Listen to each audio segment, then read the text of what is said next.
Good afternoon, everybody, and so happy to meet you again in Lamrim class. It's been almost more than 1 month. So also, I hope you read Lamrim. So we're going to have a Lamrim class another 3 times before I go to India.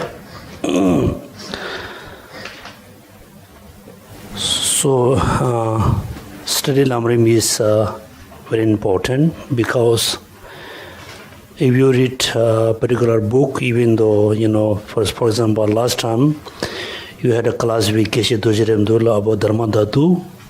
When you read Dharma Dhatu from beginning to end, so you're not going to understand much about how to put all the practices in sequence. So when you read Lamrim, for you very easy to understand how to put all the practices in sequence, in order. So that's why it's so important to study Lamrim.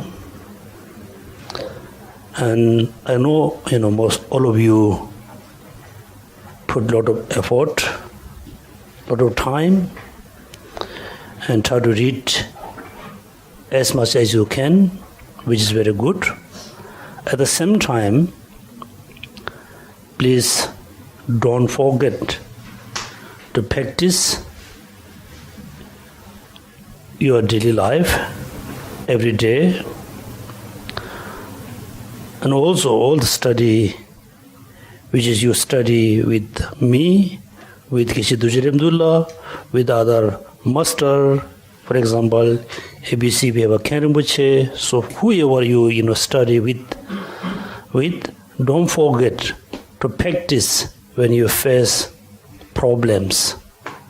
Make sure all the knowledge which you have, it won't be, it does not be caused to arise attachment, desire, ego, jealous, pride.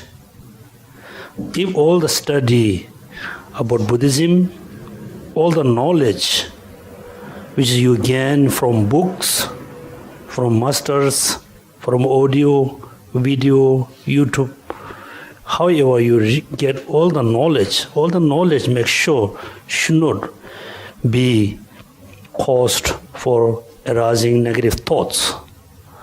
Sometimes I can see, the person who learn more Dharma, they have a more strong ego, pride. Easily they, discriminate and, among the friends and relatives. Make sure all the study, all the knowledge about which is you have, make sure all of them must be antidotes of any of negative thoughts, which is very good. You receiving a lot of knowledge about Dharma.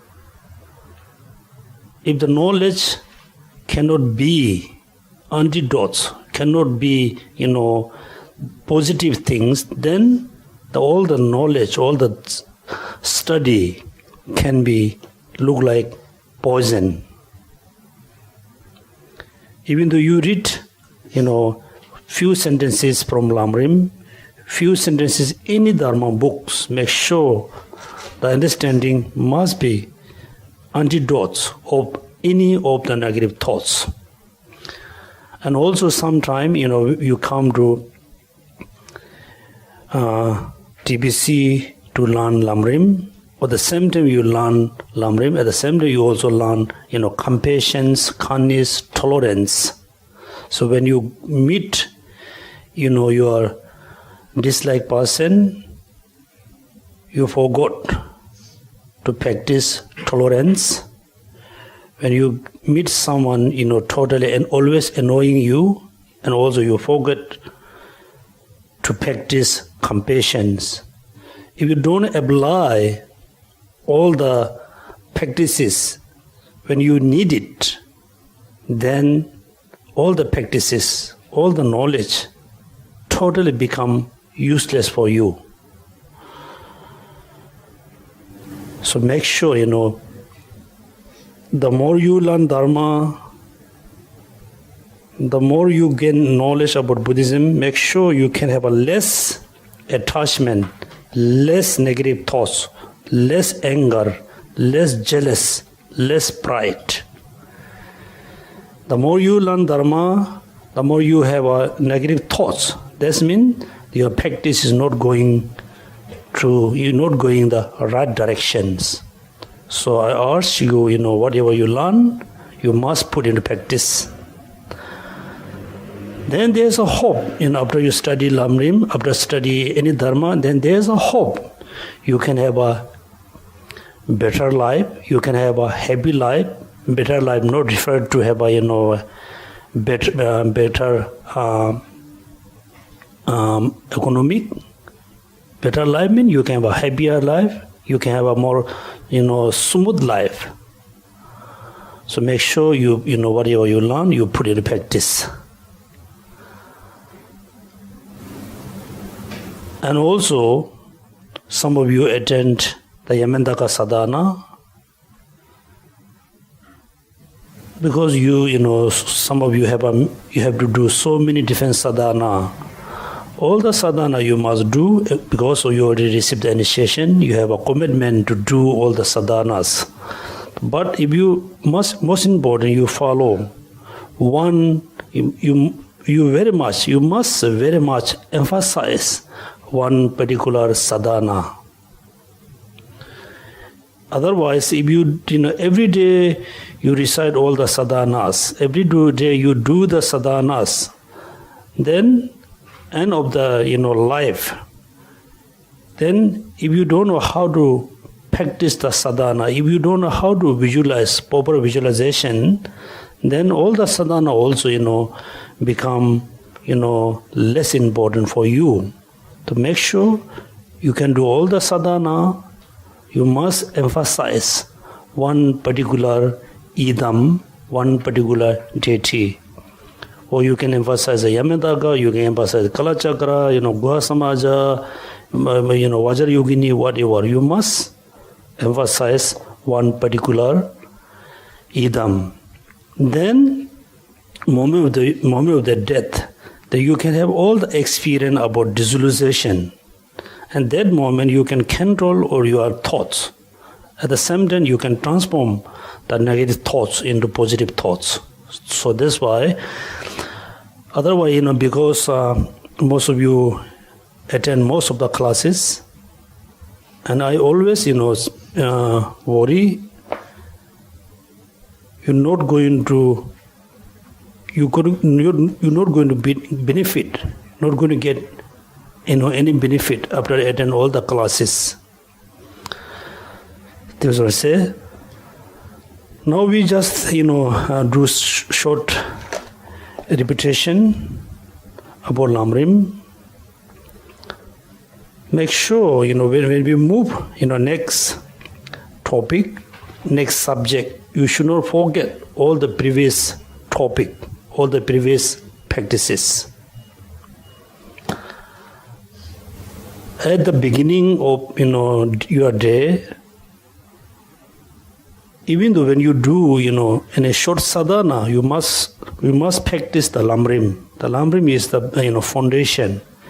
Without practice Lamrim, if you try to do practice of Yamendaka sadhana or Guhasama, whatever, and the sadhana cannot be go the right direction. So important to do the Lamrim practice beginning of the sadhana. Let's say within 1 hour, I want to practice Lamrim. So within 1 hour, how you can practice the Lamrim? That means at the beginning, you just think, how you are lucky, have a human life, how you are lucky as be a human. Then because you have all the education, you can know, the good and bad. So first you appreciate about your life, think about the life is so important.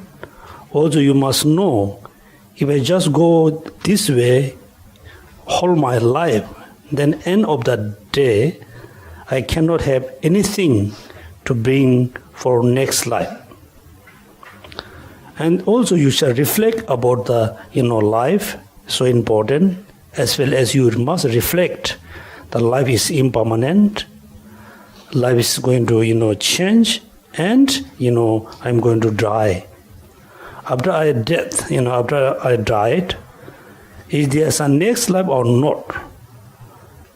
Then you think about the next life, as well as also you must reflect on the previous life. Due to my previous life, the virtuous, the good karma, now I'm a good human being. If I don't accumulate positive karma, the virtuous action this life, then the next life, I cannot be a human. I will born in lower realms. If I born in lower realms, there's no way, there's no any such as chance to think about dharma. There's no really chance to think about the this which is good and bad. Then life by life you always go into miserable life. That means you try to generate the renunciation. You must renounce about this life, as well as you must renounce about next life. When you think about the impermanence of your life, then you can have a sense of renunciation about this life. Then when you think about the law of causality of karma, then you can have a sense of renunciation for next life. It's so important to generate the renunciation. So when you think about the suffering about your, based on your life, then you can generate renunciation. Then at the same time, if you think, the suffering towards other sentient beings, then you can generate, great compassion. So the Mahayana practices, the Vajrayana practices, practice of Lamrim, you must begin with the great compassion, right? You must remember great compassion. So this was the Mahayana practice, the practice of Mahayana, practice of Vajrayana is rooted by great compassion. So the first compassion. In order to generate compassion, then you need to generate equanimity. So you must know how you can generate great compassion, how you generate equanimity. There's orders.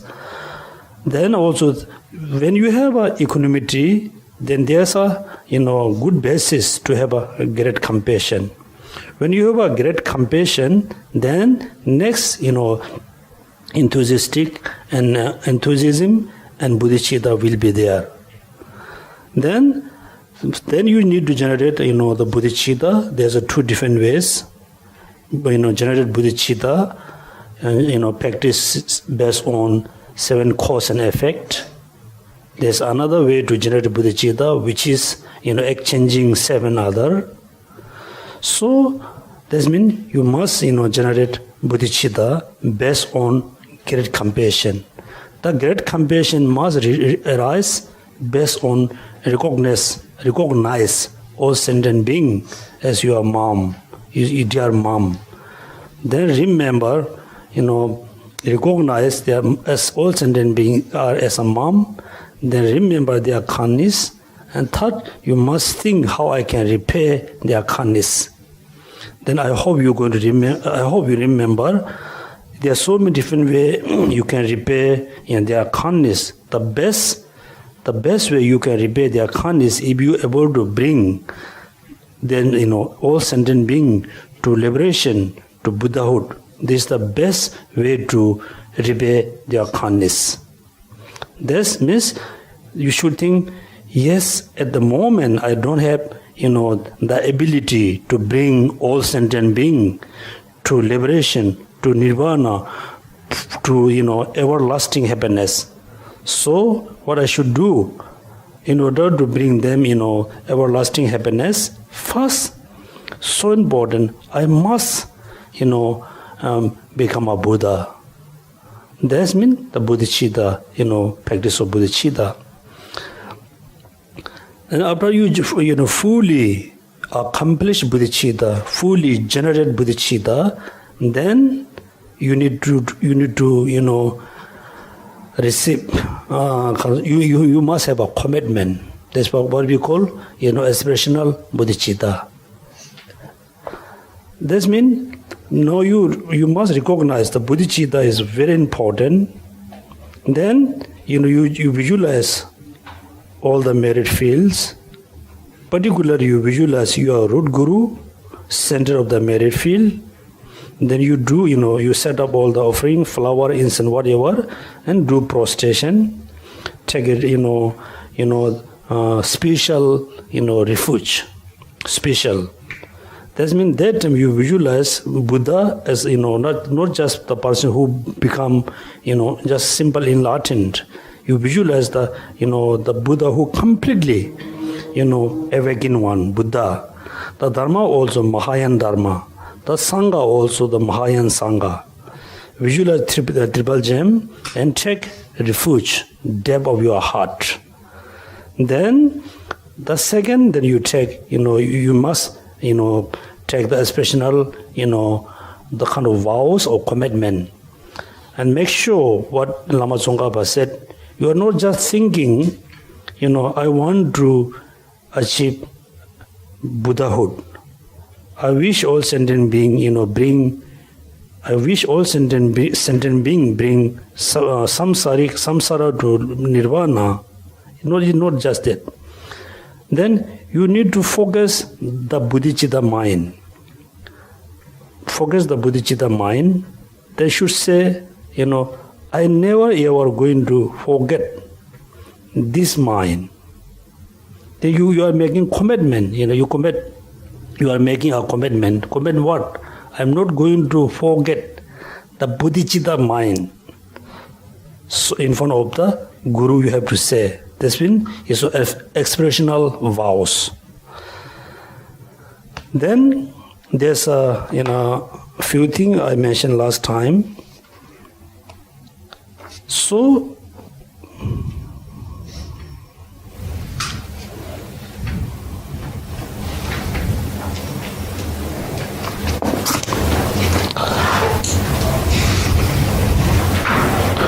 whom you can receive the aspirational bodhicitta's vows.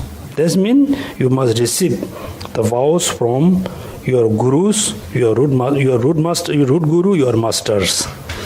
If there is no master on you, then you can receive the aspirational vows from the the visualized merit field.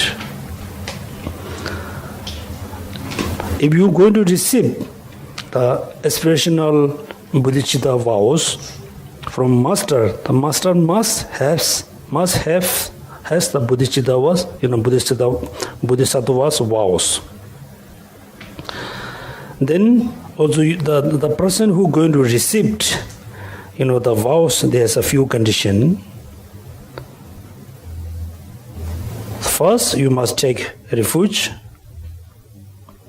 Second, you must accumulate merit.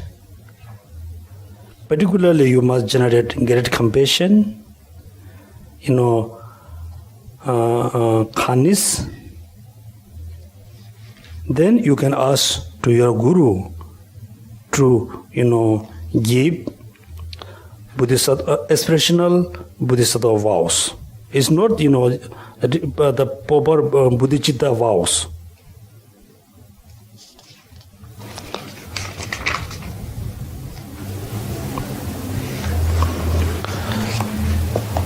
Then, in order to, make sure the mind, the bodhicitta, make sure you every day you must remember.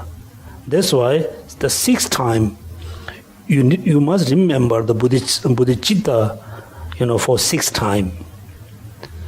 This means there's a long sentence. The short one you should say, I take refuge into Buddha, Dhamma, Sangha, until enlightened Buddha, to benefit all sentient beings. You repeat in the morning, then repeat maybe around 10 o'clock, then repeat maybe afternoon, evening, or before you go to bed. Make sure the mind is always in your thoughts.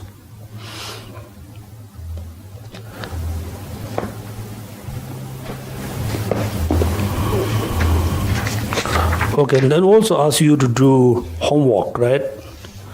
Do you remember what I asked you to do? Which homework? Huh? 8 precepts, right? Precept. Okay. So now we will just start the book. I think page number 69, right? 69. So just, everybody just think you have the bodhicitta, you generate the bodhicitta. Now, just simply generate is not enough, then there's so many obstacles to weaken the bodhicitta. That's mean page number 69. Maintaining the spirit of enlightenment. The symbol we can use the maintaining the bodhicitta. Bodhicitta. Chit is mind, bodhi is the complete nirvana. Complete nirvana or Buddhahood. You need to know the precepts. So I will explain them. This has two parts. So here I think when in English you say the precepts, right? But actually it's advice. What you should do, what you should not do. Precept is kind of vows. It's not just. It's most I think the advice. This is true. The training in the precepts that cause you not to awaken your spirit of enlightenment in this life. The second is the training in the precept that cause you not to separate from your spirit of enlightenment in the future lifetime as well. That means just imagine you have a bodhicitta. Make sure the bodhicitta is always with you in this life and next life. That means what are the obstacles to awaken your bodhicitta? That means two obstacles. One obstacle for your this life and one obstacle for your next life. The training in the precept that cause you not to awaken your spiritual enlightenment in this life has 4. What are they? Number 1. What are they? Number 1. Page number 70. Right? Yeah. So number 1.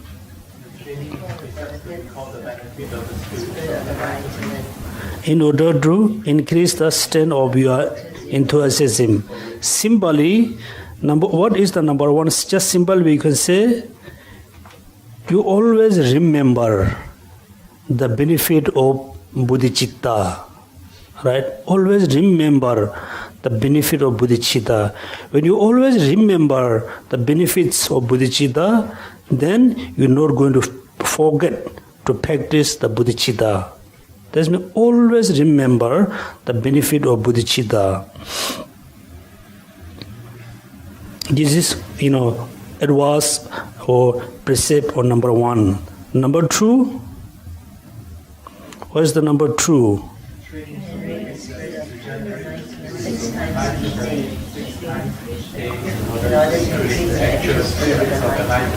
Okay, that means number 1, you always remember the benefits of the bodhicitta.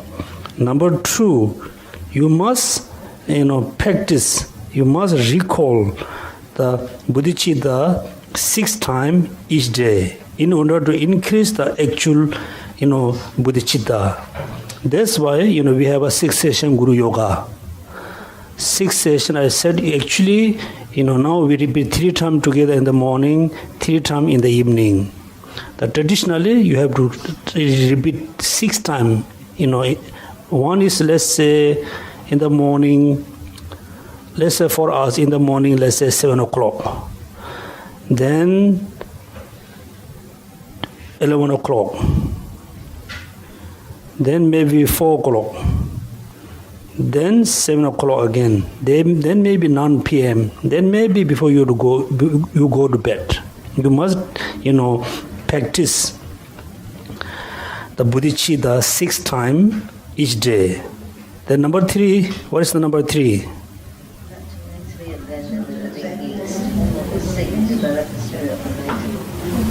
Okay. What does it mean? Not to give up, not to neglect or give up the aspiration vow, is that to attain bodhicitta for the benefit of all sentient beings? Yeah. Number 3, the attaining in the precept not to mentally abandon the living being for whose sake you develop the spirit of enlightenment.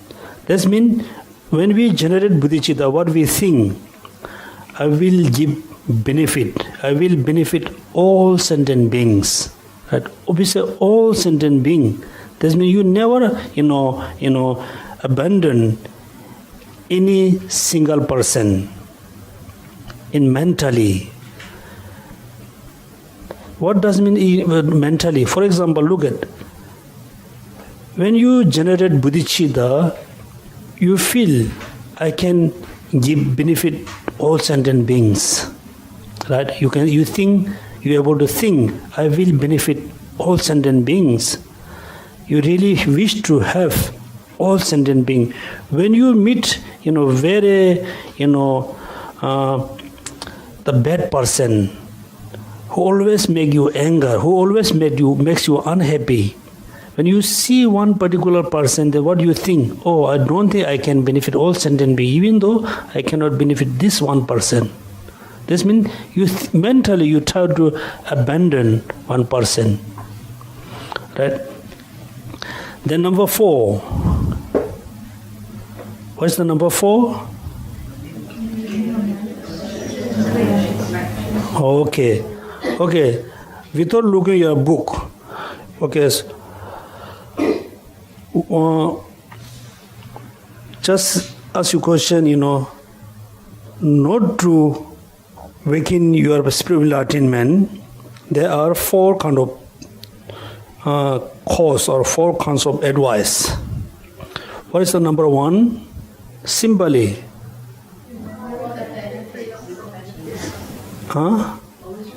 Always remember the benefit of bodhicitta.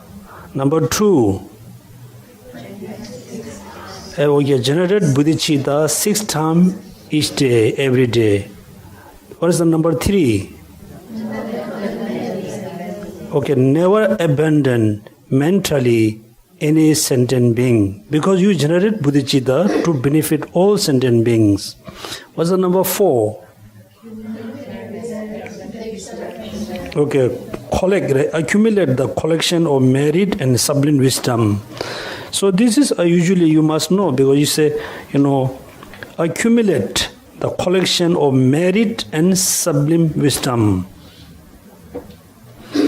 But in Tibetan we have 2 words, sonam yitso, ishe yitso. That means in order to understand very easily, we can use the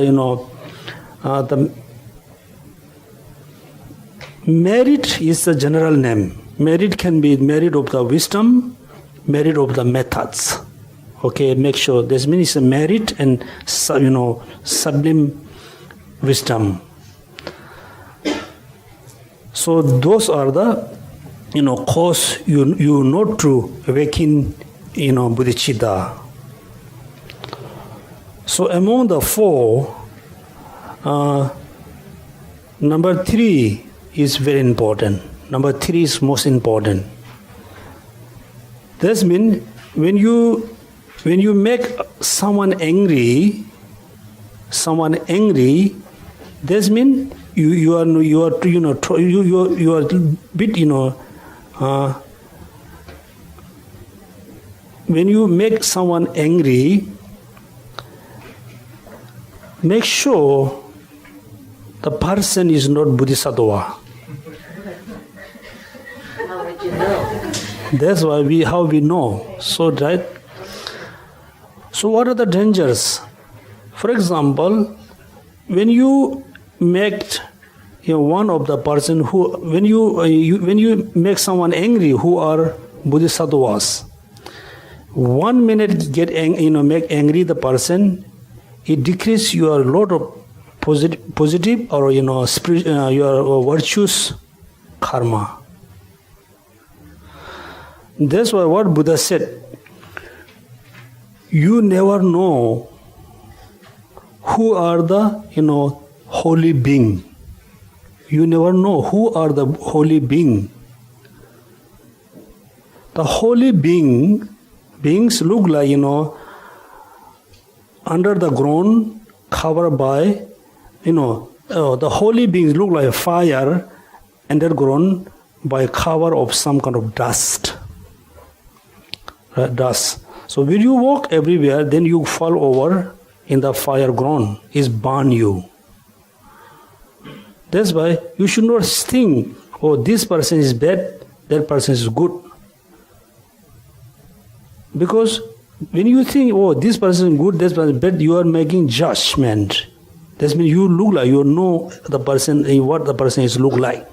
So among the four, 3 is very important. Make sure you should not abandon mentally.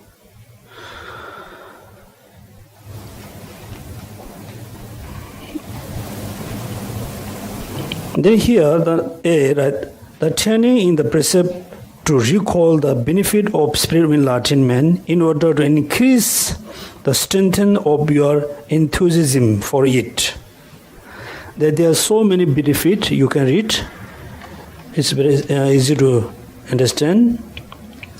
Particularly, what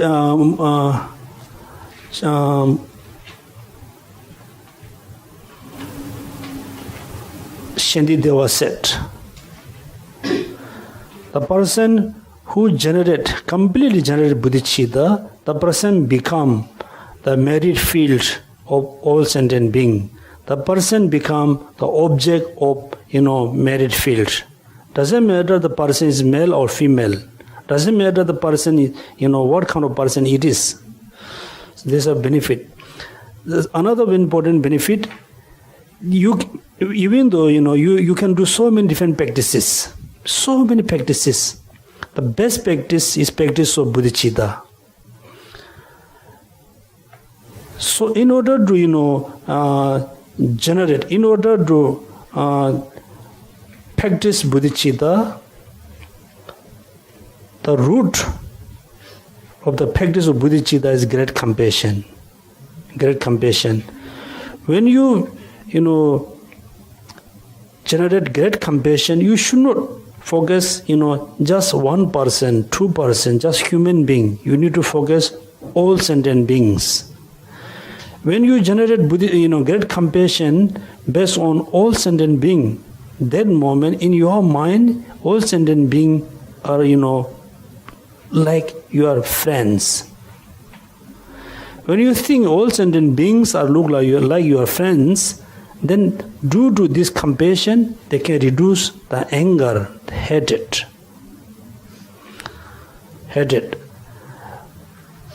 When you're able to reduce the anger, then there's a good chance, the chance to have a less kind of obstacle to reduce your positive karma, your virtues. The anger is one of the negative thoughts which is destroyed all the virtues, all the positive karma. Then I hope you remember, even though every day you're making offer towards all the Buddhas, every day you can get a lot of benefit. You can accumulate a lot of merit.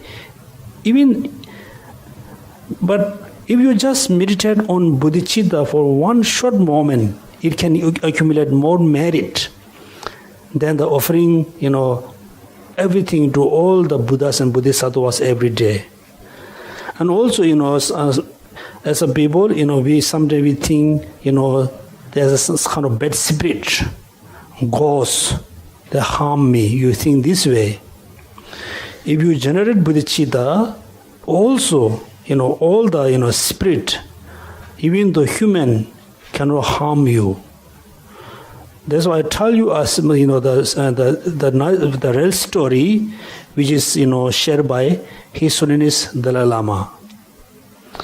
So one day, in his dream, he saw there's a very strong wind. What? Typhoon. There is typhoon, very strong typhoons, very big one coming towards his residence from the Kangra village. Suddenly, in his dream, he remembered to recite, mantras. In the dream, he recited mantra. The typhoon never stops, keep coming towards his residence. Then suddenly he, generated bodhicitta in his dream. Then the typhoon, disappeared. Then one day, His Holiness invited by the TCB school, one of the TCB school, which is built in the lower TCB. Next to school, there's usually the cemetery. And the school, students and teachers feel there's a lot of, bad, lot of spirit, lot of ghosts. Then they invited the Lama to do a ritual to subdue the spirit or ghosts. His Holiness went to the school. He didn't do any chanting, no any ritual. He just go there, have some tea, cookie, whatever, and he just meditate on great compassion, meditate on bodhicitta. Particularly at that moment, he focused, he thought, if there's some harmful being around the school, if there's some harmful spirit in school, just think this way and generate a lot of bodhicitta, generate great compassion towards, the bad spirit, the harmful being. The next day, everything was totally okay. Nobody heard any kind of disturbing thing. Nobody has seen any, disturbing things. That's why there's so many, benefit. Next we go all the way.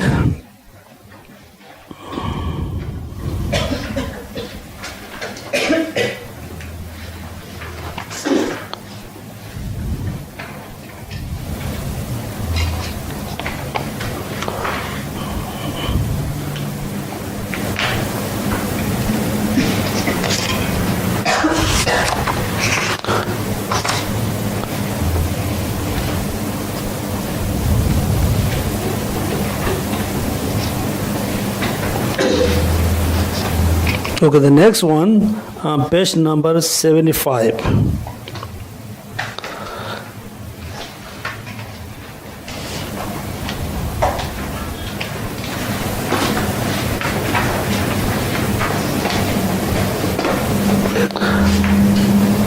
True, the training in the precept, they cause you not to separate from your spirit of enlightenment in future lifetime as well.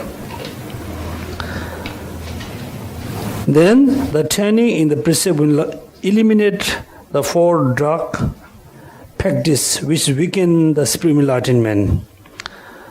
This means there's another a number of four. So please repeat for me. Please read for me number one.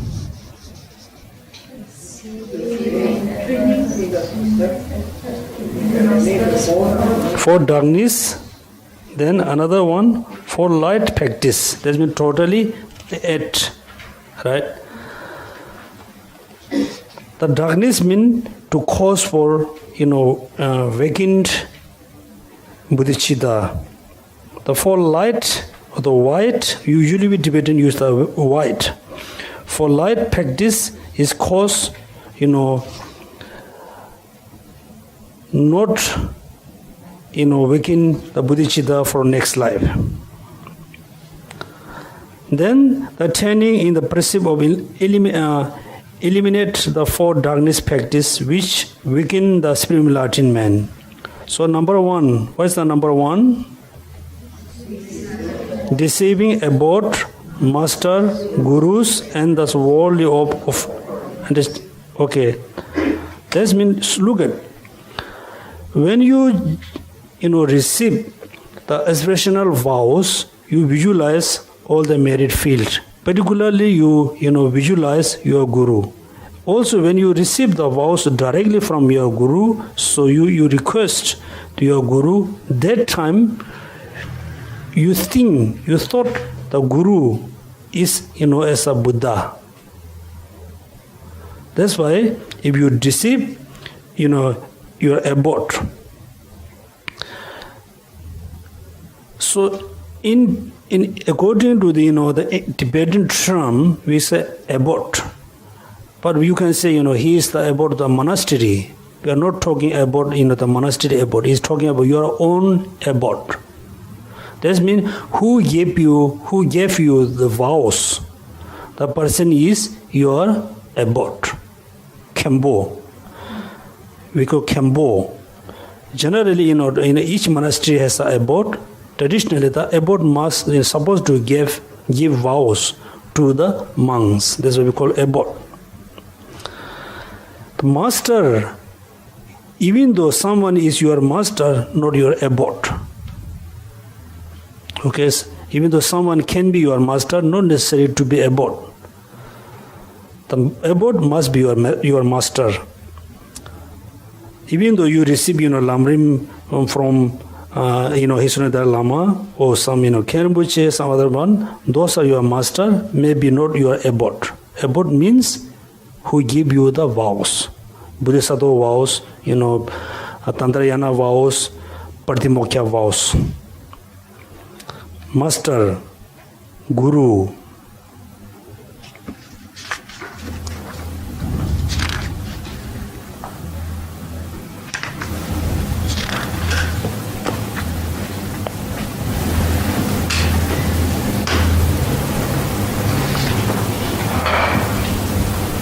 Kembo, Lobon, Lama. Now you know the meaning of abbot, meaning of master, then guru. Master and guru are very similar meaning. In Tibetan, Kembo, Lobon, Lama. Yeah.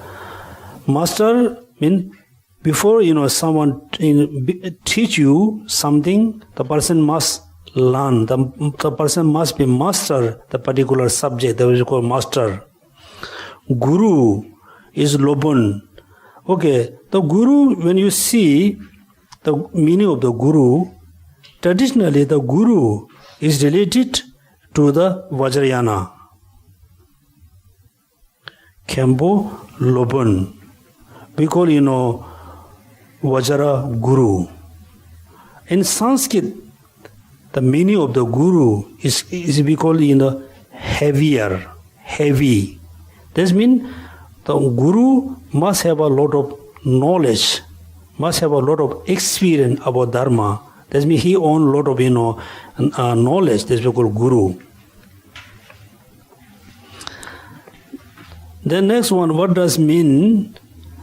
Those worthy of offering, what does mean this one? That's what?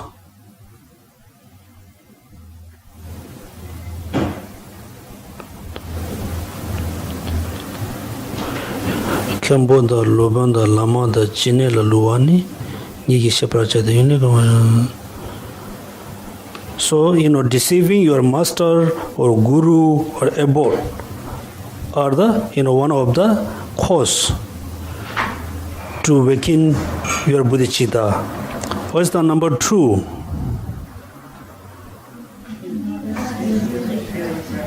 Something that's not, regrettable. This is, the number 2, making other feel regret about something that is not regrettable. Because particularly regret about, practicing Mahayana path, practicing about great compassion. Many people says, how you can, think, how you can think, you can benefit all sentient beings, even though you cannot benefit yourself. Right? Many people say that this way. Then you feel, oh yeah, I don't think I can, I can give benefit for many sentient beings. Then slowly the people can have a regret about practicing great compassion, practicing bodhicitta. Regret. And also, regret can be positive mind, can be negative mind. If you have a strong regret about your negative action which you accumulated, in the previous life or this life, it can be the positive. If you have a regret about something you have, done good thing, then the regret become the negative.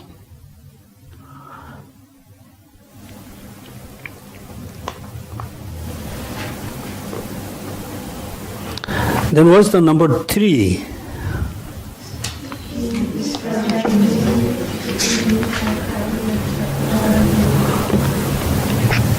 Yeah, speaking disparagingly to beings who have correctly entered into Mahayana.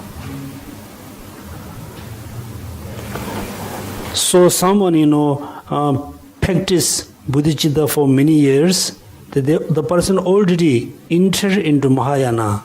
They are on the way to Buddhahood. Let's say, the person just accomplished bodhicitta.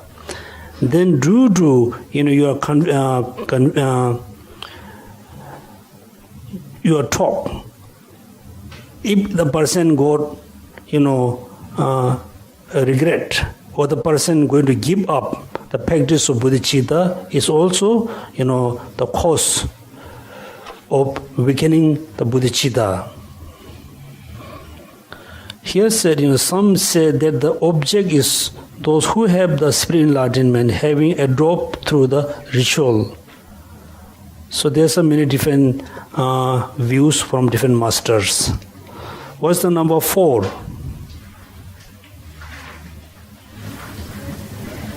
Number 4?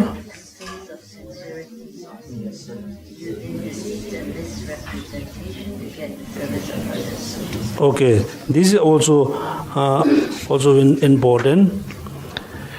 That means another important one here,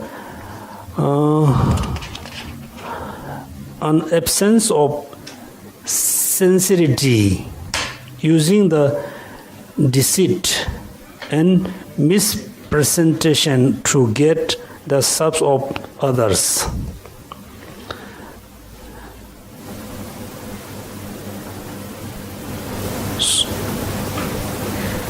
So when you say, you kind of deceive, right? Deceive.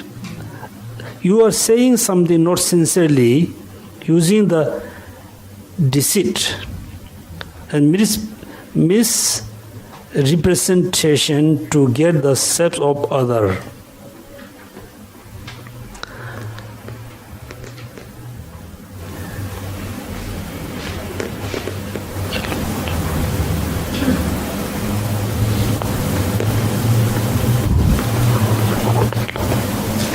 Okay, the object is on living being other than you yourself.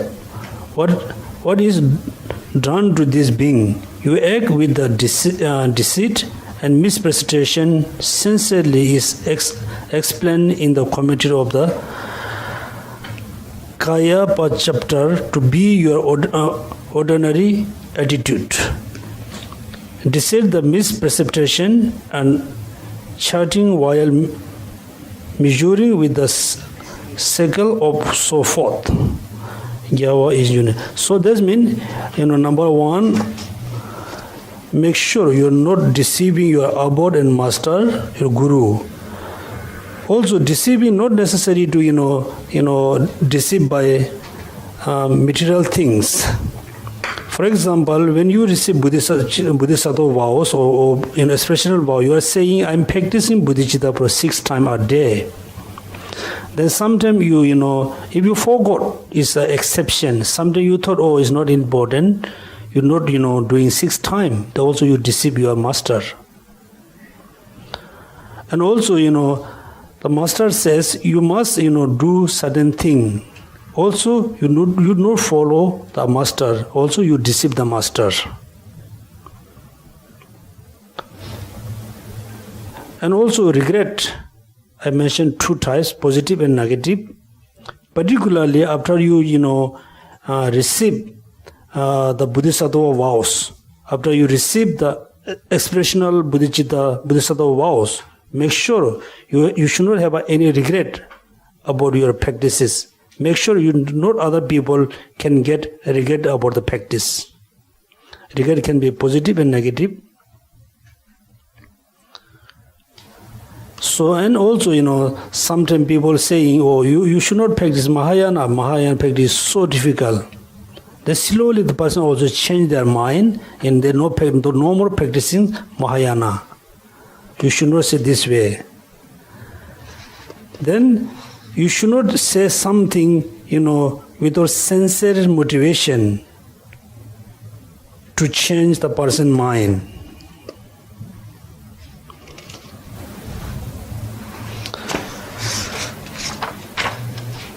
Then the number 4.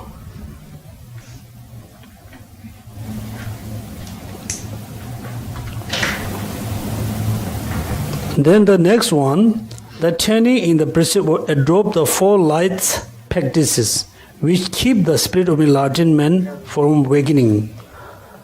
So what are they? Number 1,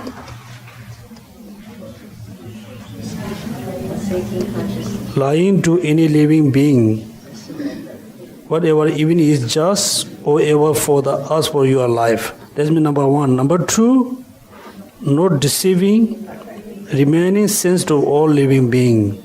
Number 2,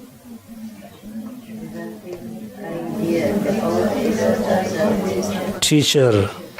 Number 4,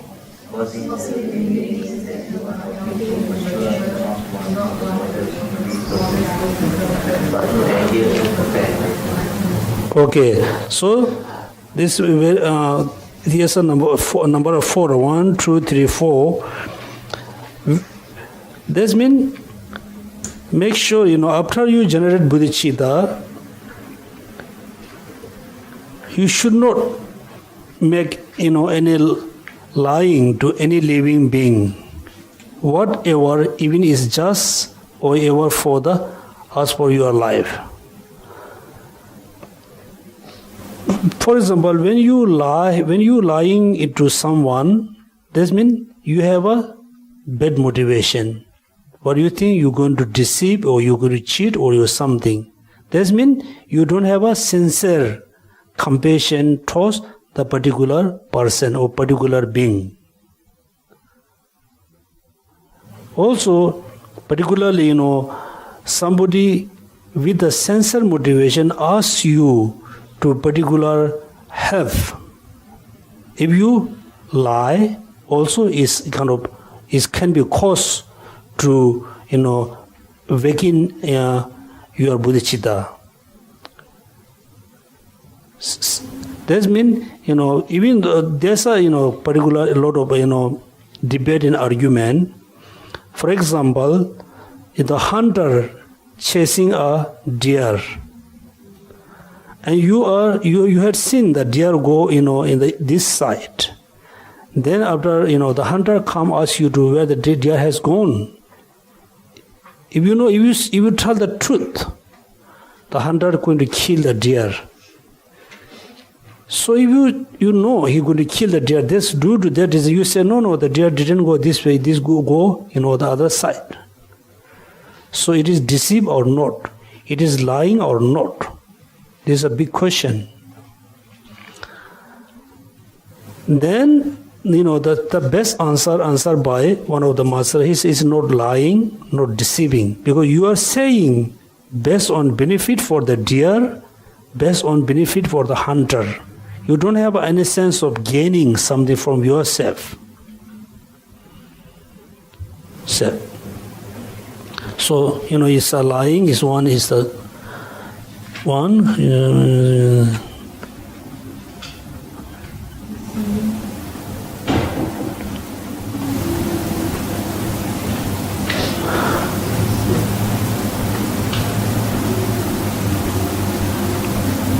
Always be honest. The third is all sentient being, thing look like Buddha.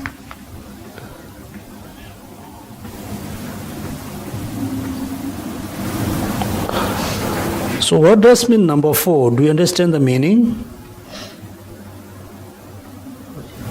Number 4. To grow from the modest seeker to the greater seeker, the higher path. To help them or to cause them to go there. So he said here, look at number 4 is causing living being, that you are helping to mature, not want to, modest vehicle, but not to adhere to perfect enlightenment. This means after you generate bodhicitta, you are trying to help as much as you can. Then particularly, so there's 3 types of giving practice: practice of generosity, practice of life, practice of dharma. Within the 3, the practice of giving dharma is the best giving. That means the person wish to practice bodhicitta, wish to practice great compassion, but you think the person cannot practice bodhicitta, cannot practice great compassion. Due to that reason, you teach the person just to achieve enlightenment or the arhatship. This means you change the direction.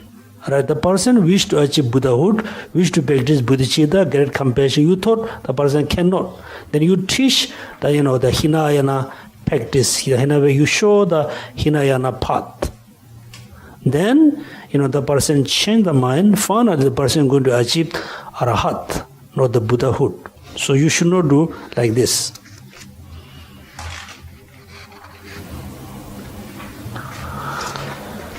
Then another important, before this one, I think, and I mark here.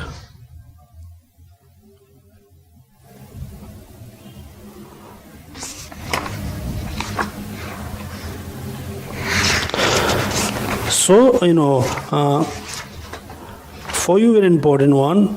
First, you must think the bodhicitta is so important. After you recognize the bodhicitta is so important, then you wish the bodhicitta should not waken this life. You should not waken in the next life. Then you must know what are the cause to decline your bodhicitta. What are the cause of the decline bodhicitta next life? Otherwise, because even though we practice bodhicitta in this life, we try to generate bodhicitta this life.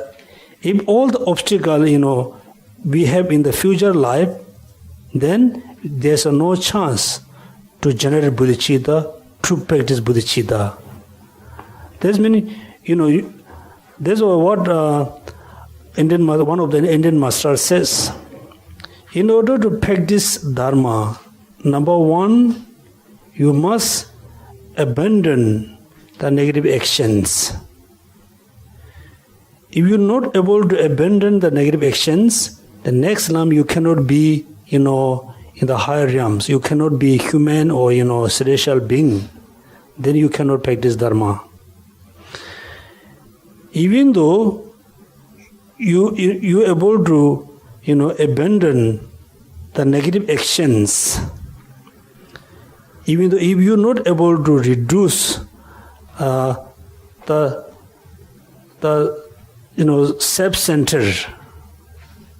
self-center, then you cannot practice the Mahayana path. Even though you can abandon all the negative, actions, you can practice the bodhicitta. If you're not able to practice the emptiness, you cannot, reduce the ignorance, all the negative thoughts.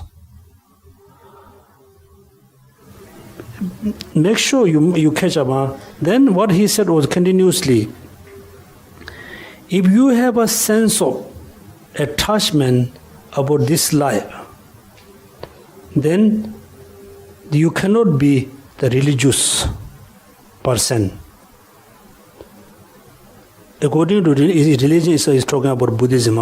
If you have a sense of attachment about this life, then you are no more the religious person. You are no more practitioner. If you have a sense of attachment with the samsara, then you don't have any more renunciation. If you have a self-centered mind, if you're thinking only about you, then you are no more bodhicitta, you are no more bodhisattva, you are not bodhisattva. When you look at the phenomena, when you look at any phenomena, at that moment you think this something exists from the object side. When you hold the phenomena exists independently, then you don't have a right view. So bodhicitta, bodhisattva is very much different from bodhicitta. If you practice bodhicitta only this life, if you're not able to practice next life, then how you can achieve Buddhahood? If you're able to achieve Buddhahood in this lifetime, then you don't need to worry about next life, the next after next life. So far it look like we cannot achieve Buddhahood in this life. That's why we have to practice bodhicitta continuously. Next life, practice bodhicitta, we must take a rebirth as a human or celestial being. That's why we have to abandon the negative, actions. Even though, make sure you practice bodhicitta this life, you are born, you will born as a human.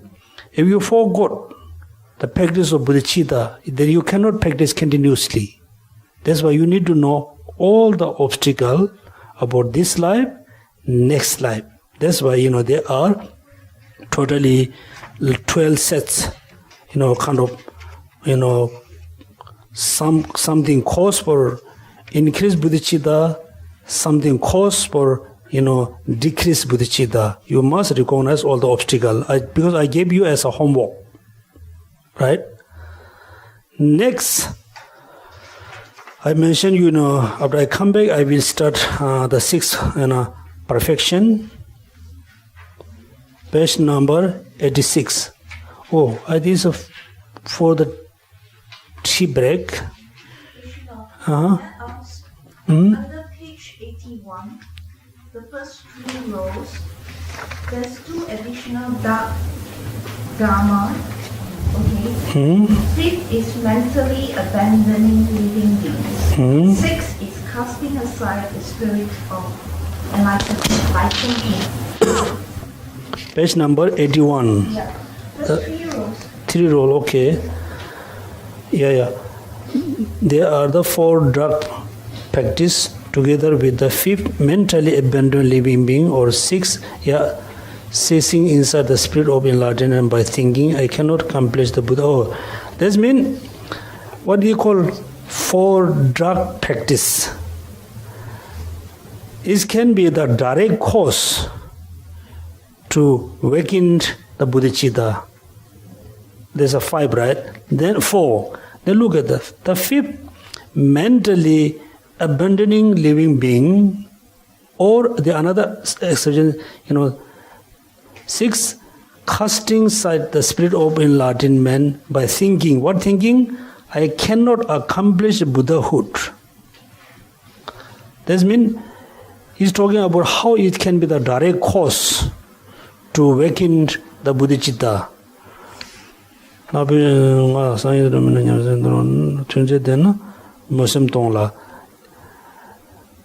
He's talking about the time, right? Particular time.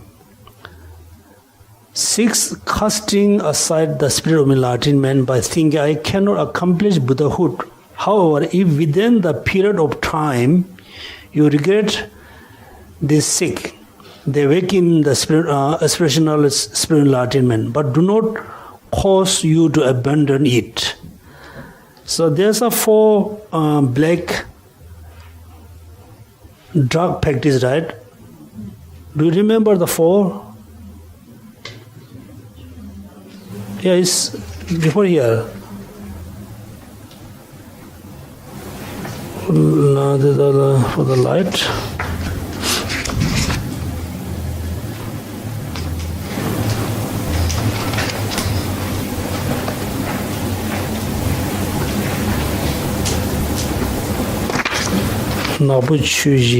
The deceiving about, making others feel regret, speaking disparagingly, then in absence of sincerely using the right deceit. Those are the 4 darkness, 4 drug practice. Then within the 4, they abandon the living being by mentally. Those are the cause to awaken the aspirational bodhicitta. Then he's talking about here, mentally abandoning living being, or the 6, casting aside the spirit of enlightenment by thinking I cannot accomplish the Buddhahood. However, if within the period of time you regret the 6, they awaken the aspirational, but do not cause you abandon. And if you fail to adopt the spirit enlightenment 6 times each day and allow you to turning in the true collection, this means there's a kind of, according to the Bodhisattva's practice, there's a kind of the rule. If I think in the morning, I cannot, practice bodhicitta. I thought in the morning. Then the whole day until next morning, within the 24 hours, I keep thinking I cannot practice bodhicitta, for until tomorrow morning. Then no more, I don't have any more expressional bodhicitta. Within the period of time, I got regret. Then still it can be cause to awaken the bodhicitta, but not totally abandon the expressional bodhisattva vows. Understand? Maybe not. Okay, why not we have a tea break? Then I can explain a bit precisely. Because the book is so thick, when I look at this afternoon, I was thinking, how I can finish this book. Particularly when reached to the emptiness, is not easy.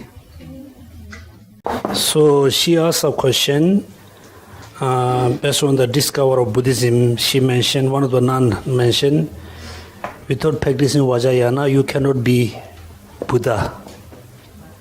Then she asked, what's for the what happened for the Hinayana, Theravada practitioners? I think everybody has same question, right? This question. So right now is the time of the teaching of the Buddha Shakyamuni. So Buddha Shakyamuni also he, explained how to achieve Buddhahood. Based on the Buddha Shakyamuni teachings, there's a two achievements. One we call arhatship, nirvana, only nirvana. The second achievement is the Buddhahood. So you must know the differences between nirvana and Buddhahood. So all the Theravada practitioner, male, lay person or full ordained or monks, they practice to achieve nirvana, not Buddhahood. So the second achievement is the Buddhahood. In order to achieve Buddhahood, then you must practice bodhicitta, Lamrim. If you only practice bodhicitta, Lamrim, renunciation, emptiness, truth, everything, it brings you all the way, almost very close to Buddhahood. But not, bring all the way to Buddhahood. Very close to almost 9 bhumi. There are 10 bhumis. You can reach to almost, until 9 bhumi. Still you have to cross, you have to achieve 1 bhumi, which is 10 bhumi. So after 9 bhumi, then somehow you need to add the Vajrayana practice. You must know why. So only the Sudrayana practice cannot,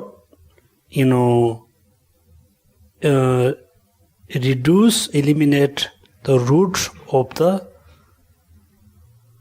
samsara or root of the suffering. The root of the suffering here not referred to the ignorance. It referred to the subtle energy.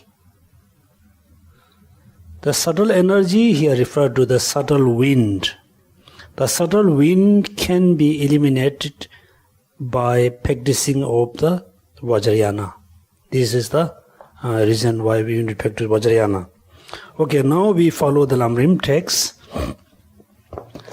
Okay, at the beginning you can see it's very clearly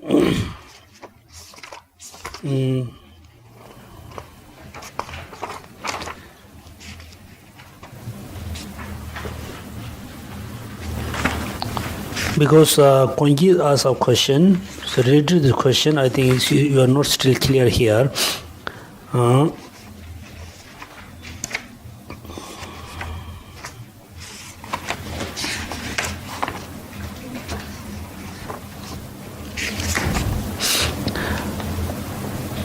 So page number 69, right?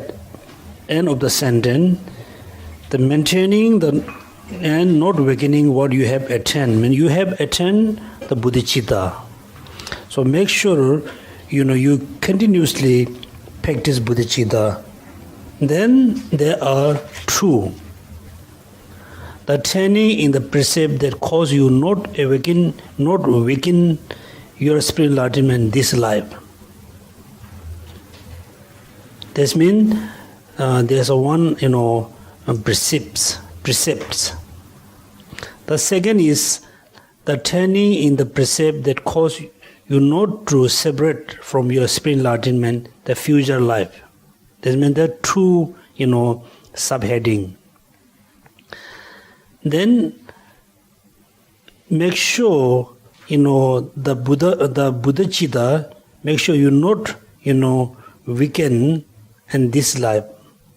In order to maintain the bodhicitta this life, then there are 4 precepts, 4 advice. Number 1, you always remember the benefit of bodhicitta. Number 2 is make sure every day you generate bodhicitta 6 times. Number 3, make sure you should not, abandon any living being. Then number 4, make sure you always accumulate 2 types of merit of methods, merit of wisdom. Those are the cause you to maintain, continuously practice bodhicitta. Right? Then next we go here.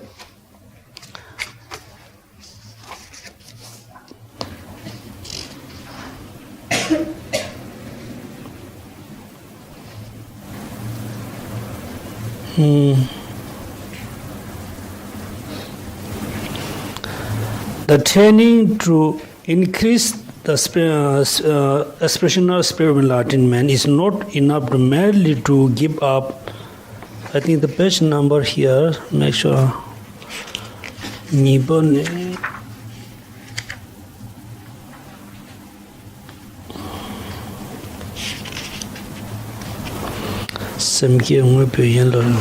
I think there's a true is come from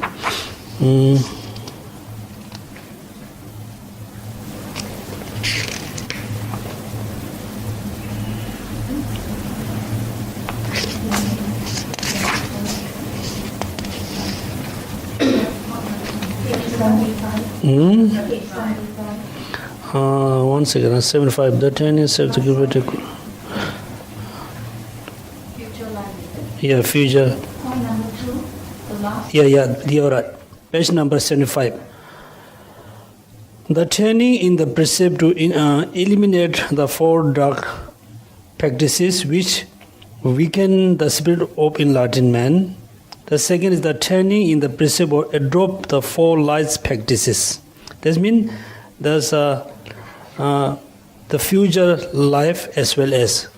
Then, even though you're able to practice bodhicitta in this life, make sure that next life you also, have a practice of bodhicitta. Then, what you need to do? You need to do 2 things. You must abandon, the 4 dark practice. You must practice the 4 light or white practices. If you're not able to abandon the 4 darkness, it can be cause to weaken your bodhicitta. Then, look at, then next they say,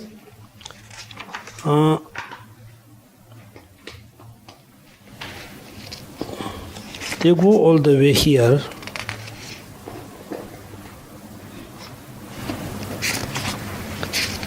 It's very important.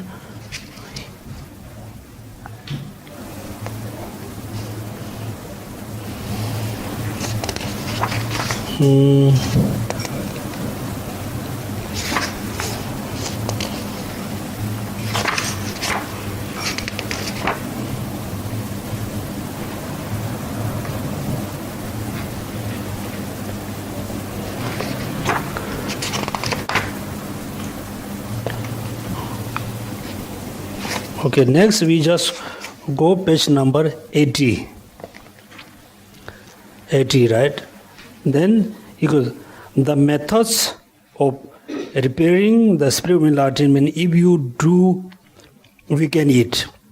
This means somehow, due to the 4 dark practices or some other condition, if you are bodhicitta, weakened, then how we can, repairing.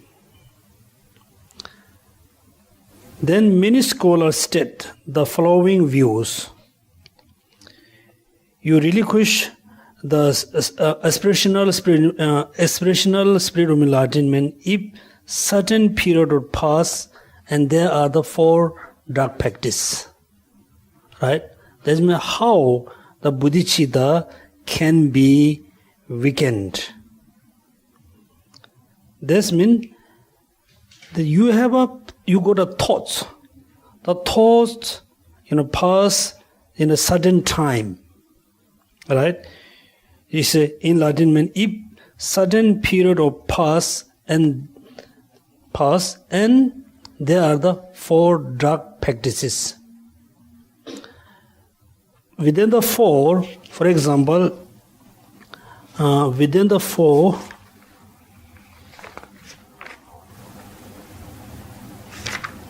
which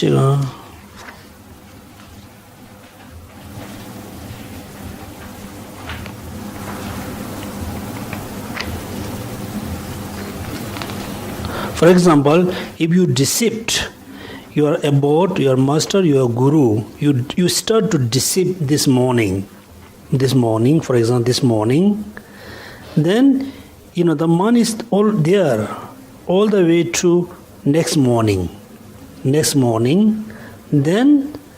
you don't have anymore the expressional bodhicitta.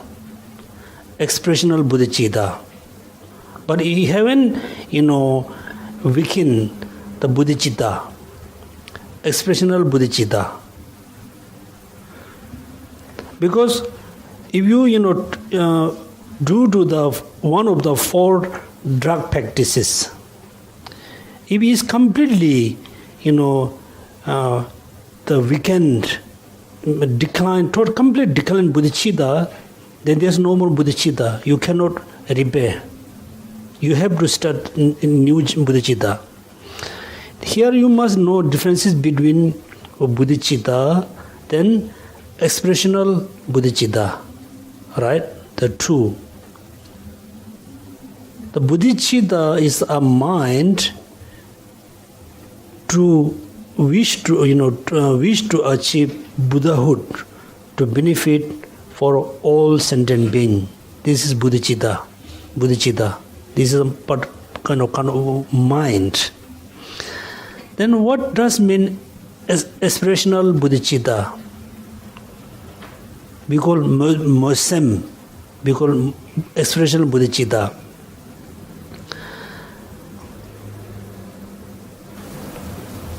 Even though someone, fully generate, they accomplish bodhicitta, they have a bodhicitta, but it's not necessary the person has a expressional bodhicitta.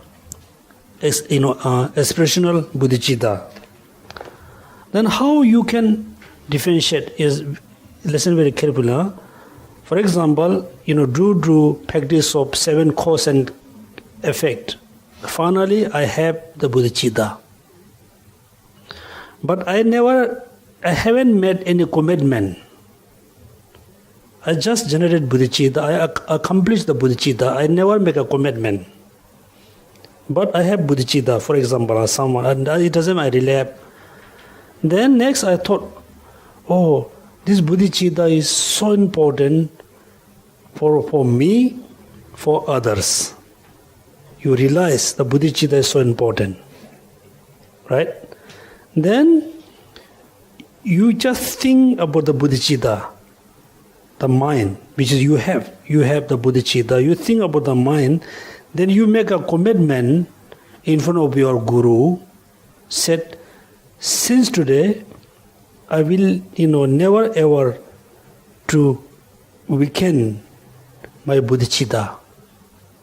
Then the bodhicitta become expressional bodhicitta.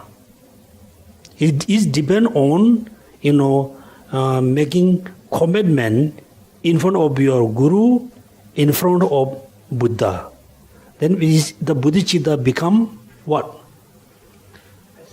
Expressional bodhicitta. Then the expressional bodhicitta, you have to maintain this life, next life. How you can, keep practice the expressional bodhicitta, then there are 4. Alright? You always remember the benefit of bodhicitta. Then second, practice 6 times each day. Then abandon any sentient being. Then 4, accumulating, the 2 types of merits. If you practice the 4 continuously, then the expressional bodhicitta never, weaken this life. Then how we sure next life also I can have the bodhicitta? Then you need to abandon the 4 drug practice. You adopt the 4 lights practice. This means 4 drug practices are the cause to weaken, right? Weaken the bodhicitta or aspirational bodhicitta? Aspirational bodhicitta, not the bodhicitta, aspirational bodhicitta. Clear? Then how, the 4 drug practice can be cause of, weaken the bodhicitta, aspirational bodhicitta. Then let's say you start to deceive your guru, who you receive the bodhicitta, aspirational bodhicitta.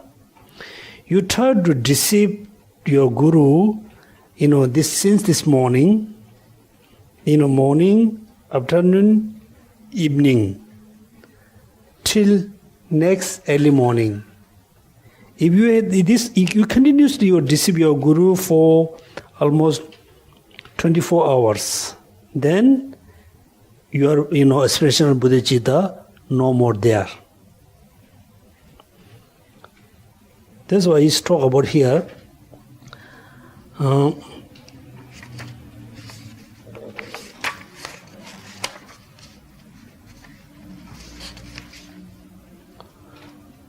For the first true drug practice, page number 77, it is said to make no difference whether or not you are able to deceive or whether or not you are able to cause regret. Then say, regret. Most important, you must know the time. Next, page number 80. Look at. Many scholars state the following vows. You relinquish the aspirational spirit of enlightenment if certain period of pass, and there are 4 drug practices, together with the 5th mental abandon, living being, or the 6th, casting aside the spirit of enlightenment by thinking, I cannot accomplish the Buddhahood. However, that means there's a kind of, totally 6, right? 4 drug practice. The 5th is the mentally abandoning living being. The 6th is the casting set. The spirit. The 6th one you think I cannot accomplish Buddhahood, right? That means they are totally the 6th number. The 6th number are the cause to awakening aspirational bodhicitta. So that's why he is saying this.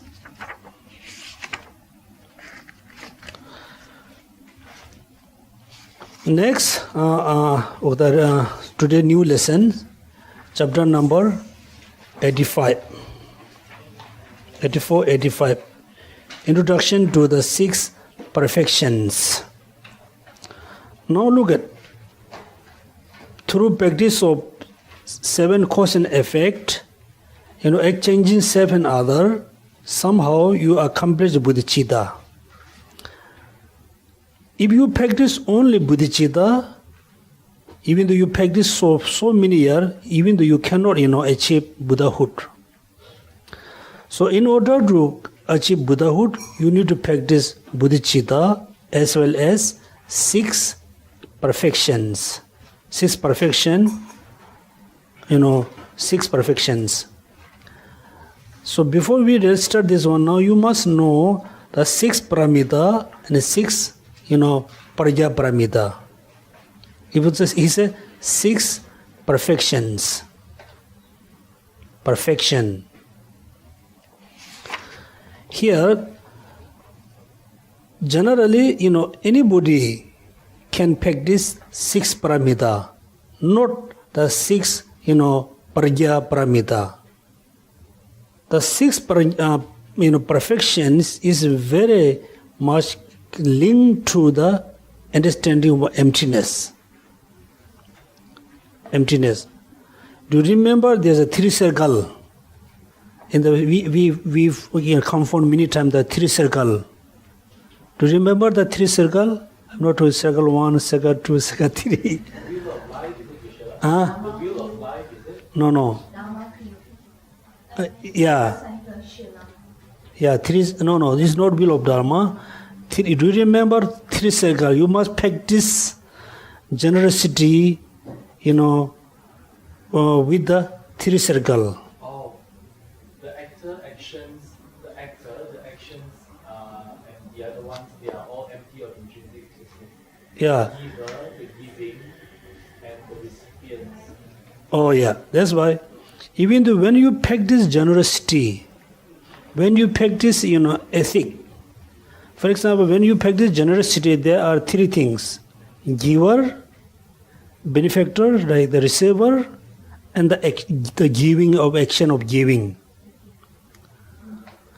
So when you practice generosity, make sure you don't have any sense of grasping about yourself. Make sure you don't have any sense of grasping of the benefactor. Make sure you don't have a sense of grasping about the object which you're going to give. If you're able to practice generosity within these three, without grasping, then the practice of generosity become perfection. Because, the perfection. In Sanskrit, it says pargyan. Pargyan. Gyan is the wisdom. Gyan is knowledge or wisdom. Par means over, over or cross over. Parjana. Pramita means go. Go, over. Go over. That means you must know, because samsara is kind of, the samsara is like an ocean. So the six, prajna pramitas are like a ship, like a boat. This, prajna pramita cross the samsara. Cross the samsara. This means, parjana. Gyan means, knowledge or wisdom. The knowledge, the wisdom must know, the selflessness, no grasping any object or any phenomena.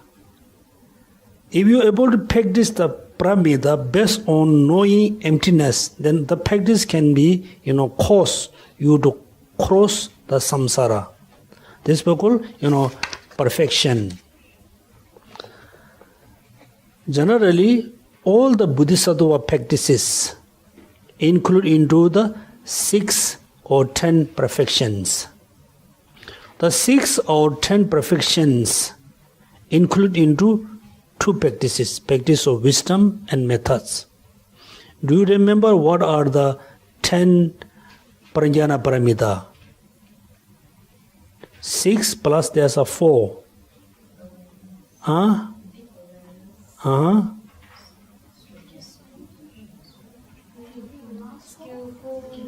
Yeah, skillful. Yeah, aspiration.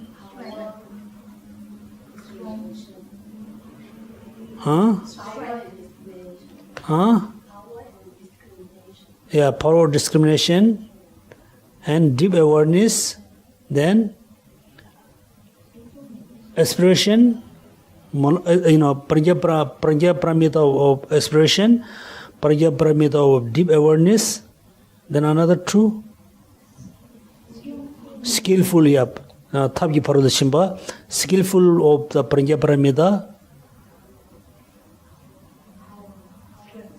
Power, string or power is, yeah. That means 10 paramitas. So all Bodhisattva practice include into 10, 10 into 6, 6 into 2. Finally, there are only 2 practices, practice of wisdom and practice of methods. Make sure. So before we start the 6th paramita, now here say, how to learn the Bodhisattva deeds after developing the spiritual enlightenment. Right? Then the reason why you must learn the training after developing the spiritual enlightenment.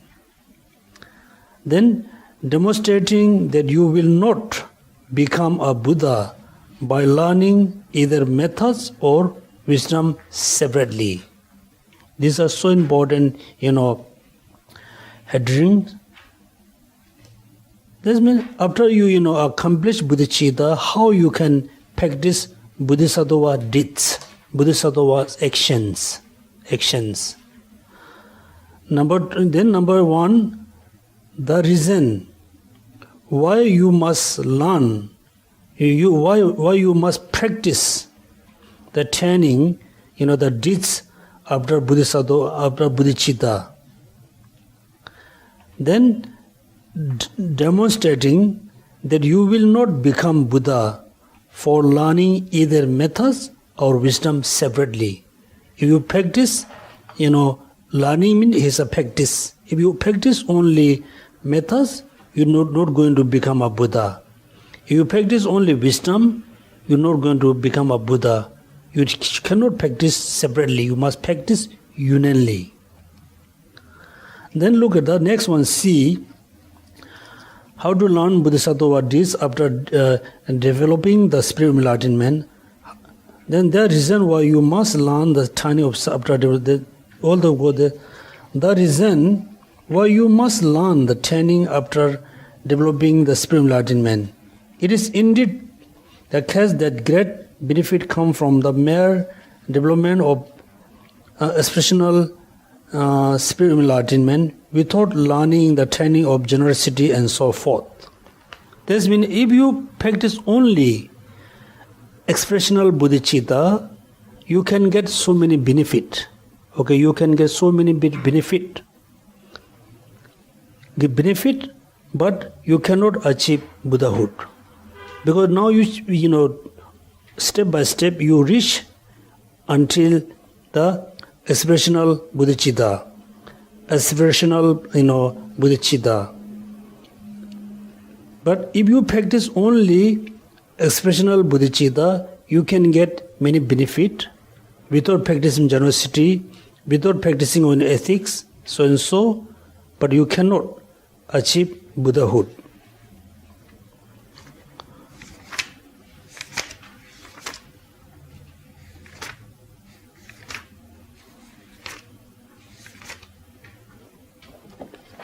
So we have to learn something here.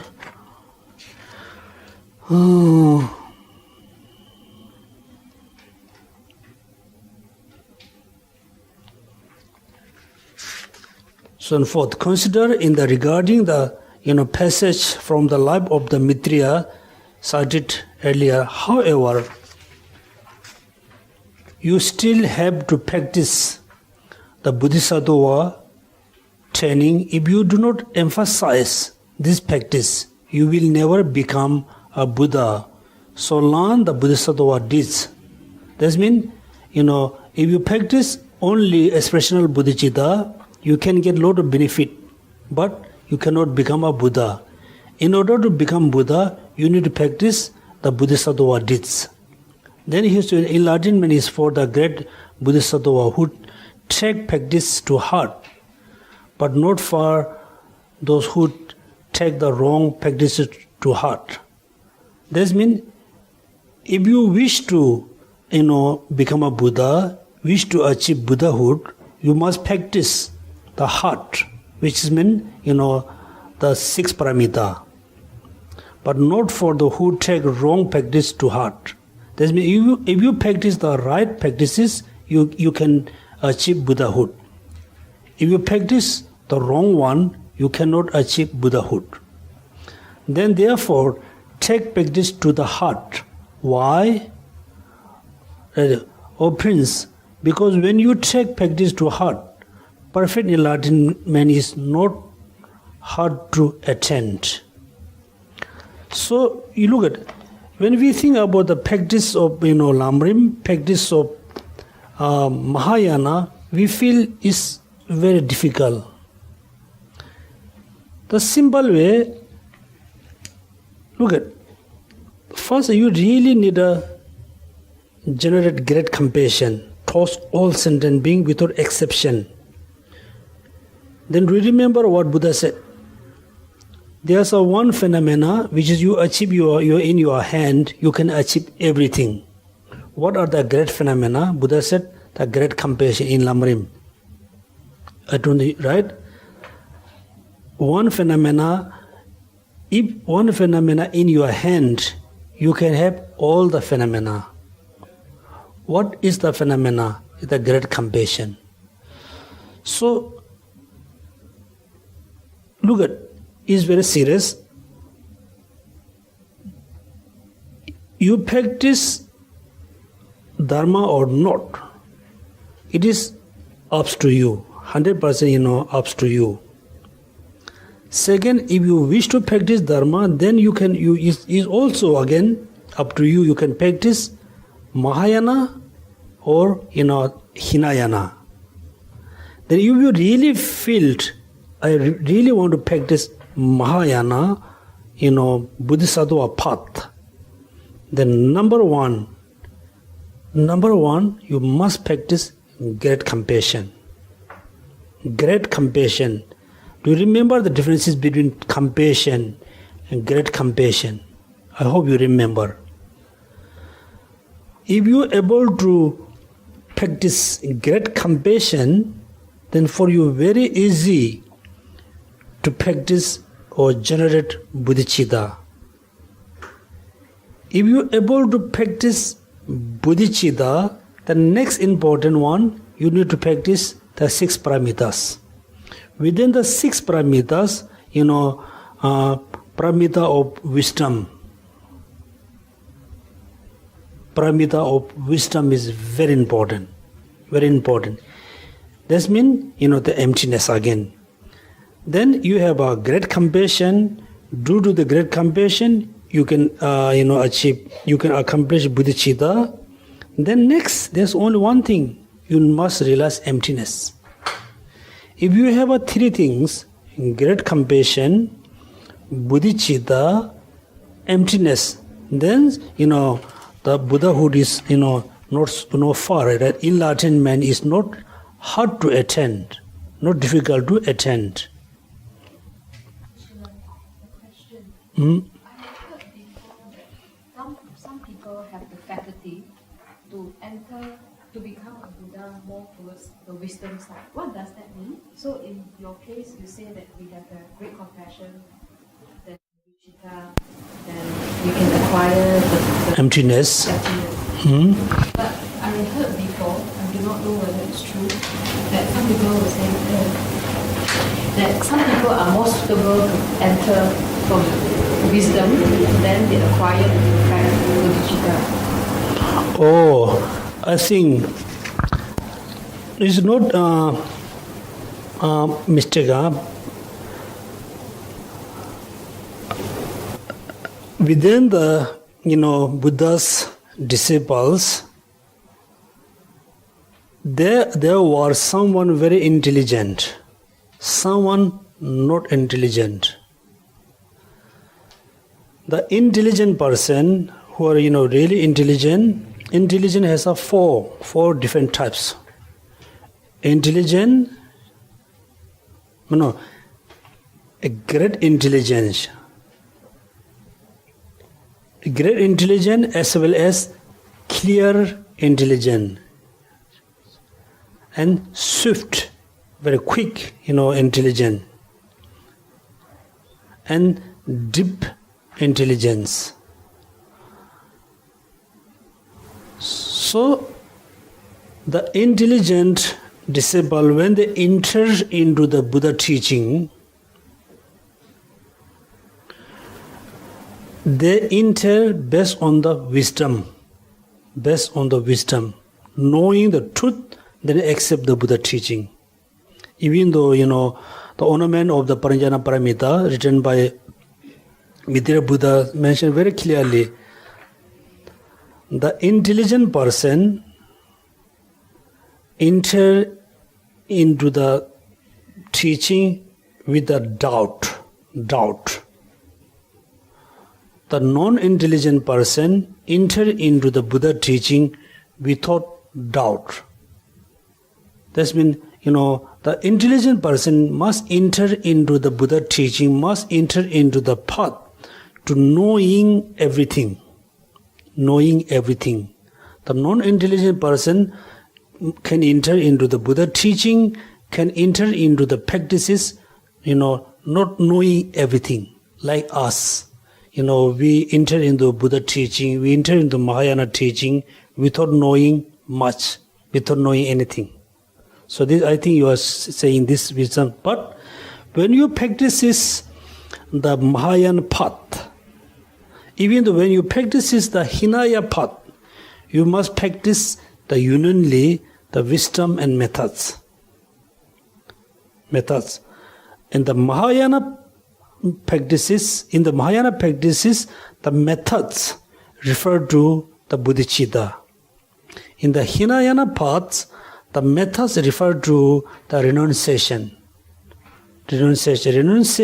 and wisdom of emptiness. In the Mahayana practice bodhicitta and emptiness, knowing of emptiness of the wisdom. Methods, wisdom. That's why, at the beginning, is why, this question asked here, why? Here, right? Oh, so almost why.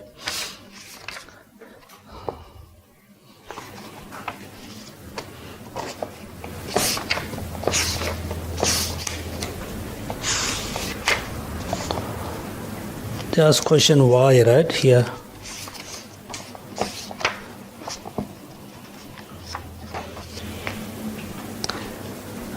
Enlightenment is not hard to attain. Practice means the methods of achieving Buddhahood, learning the Bodhisattva training. Thus, the Bodhisattva who have those developed enlightenment understand that without disciplining themselves, they cannot discipline others, so involve themselves as a practice of generosity and so forth. Without practicing, they will not attain enlightenment. It's very clear, right?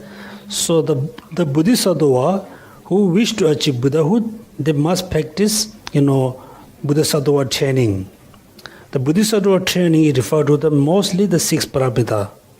Why they have to practice 6 paramita? So without, themselves practicing the 6 paramita, they cannot teach to 6 paramita other. Without, training their mind, they cannot give a training to others. Right? Look, cannot discipline other and so involve themselves in the practice of generosity and so forth. Without practice, they will not attain enlightenment. So within the 6 paramita, there are the first 2 has a 2 different order. Sometimes, the ethics, a practice of shila come before. Sometimes the practice of generosity come before.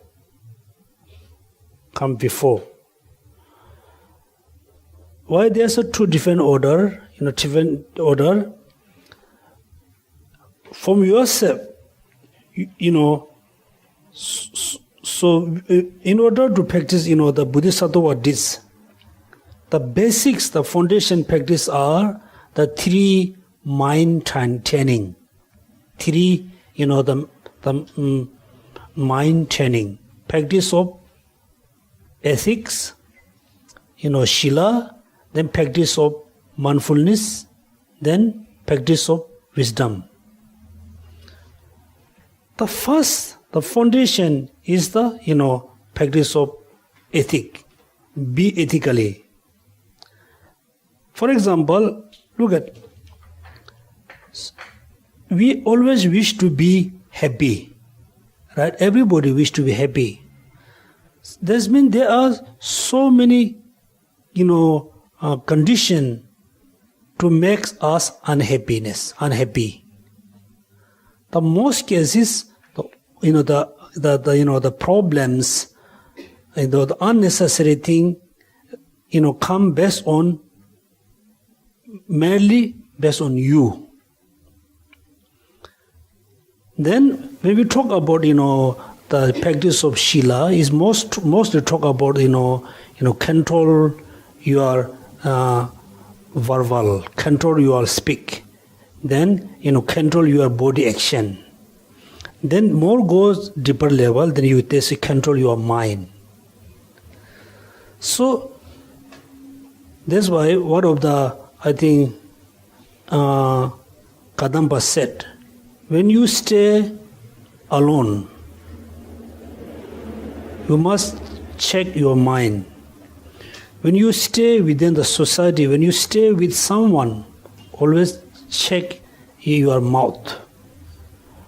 First you must have a discipline of body, discipline of speaking. Third, then you can have the mental discipline. So before I teach you to someone about the discipline, I must be disciplined. So before I talk about generosity and so, first I must practice the 6 paramita. That's why there's 2 order. Sometimes generosity first, sometimes the Shila first. For your own basis, you must first practice Shila, second generosity. In order to bring the people towards your teaching, first you need to practice generosity. There are 4 practices: giving, speak according to Dharma,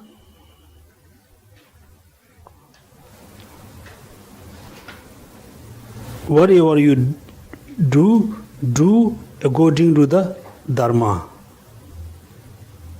Whatever you do for benefit others. There's 4 practices is included into the generosity. That's why he mentioned here.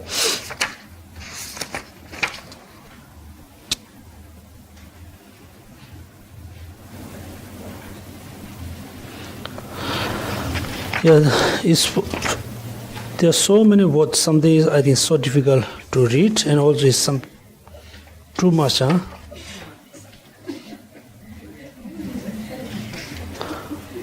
Yeah. Because this, the Lamrim, written by Tsongkhapa in Tibet, also when he wrote this Lamrim, he wrote based on the, their circumstances.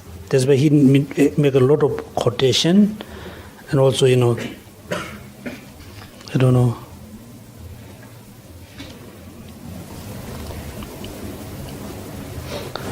So this means, if you practice the right path, then, it is not hard to attain, Buddhahood, is mentioned very clearly.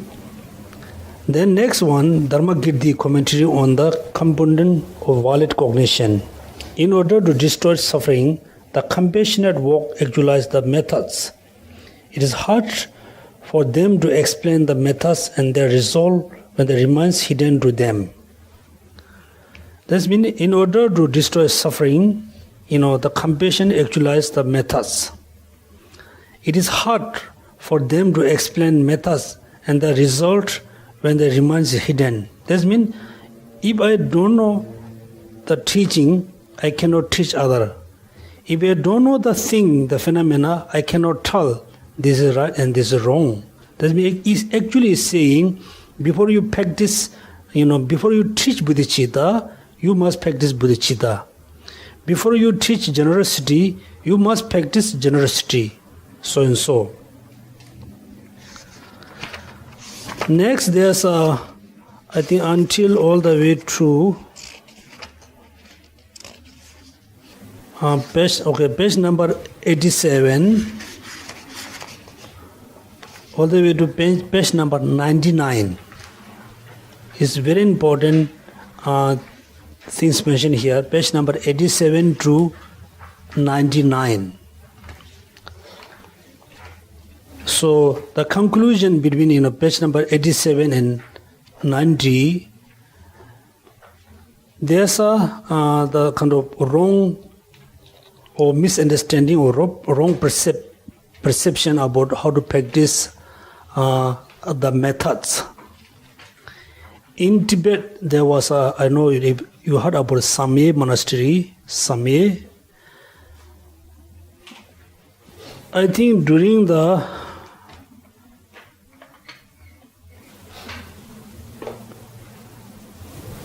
eighth or 9th century, within the Samye monastery, there were 4, I think, 5 schools, 5 different kind of school. One school is particularly about the translation section. They translate all the Buddha teaching into Tibetan language. The second is another section for merely for the monks, no non that time, only for monks who practice the, Pratimokkha. Then there another section they call section for the lay person who are practitioner, don't have, didn't, they were not a monk. There another section particularly for the meditation, particularly mindfulness. In the translation sector, only I think Tibetan and Indian. The ordinary, in the full ordinary section has only monks who wear the yellow robe at that time. There's another section for the lay practitioner. They wear as a lay person robe, with the long hair. Then particularly the mindfulness section has monks from China, even at that time, 8th century. They call it, I'm not sure in Chinese language, we Tibetan call it Gyana Hasang. Then at the beginning, they had a right view about meditation. Then slowly, somehow, they got some misunderstanding. They said, when you do meditation, you should not have any thoughts. You should not have any thoughts. So that was the view of, the Chinese master who stay in the Samye. Should not have any thoughts. So page number here I mentioned that within this page number they have a lot of discussion. What the Chinese master, why the Chinese master thought when you do meditation you should not have any thoughts. Your mind can be blank, no more thoughts.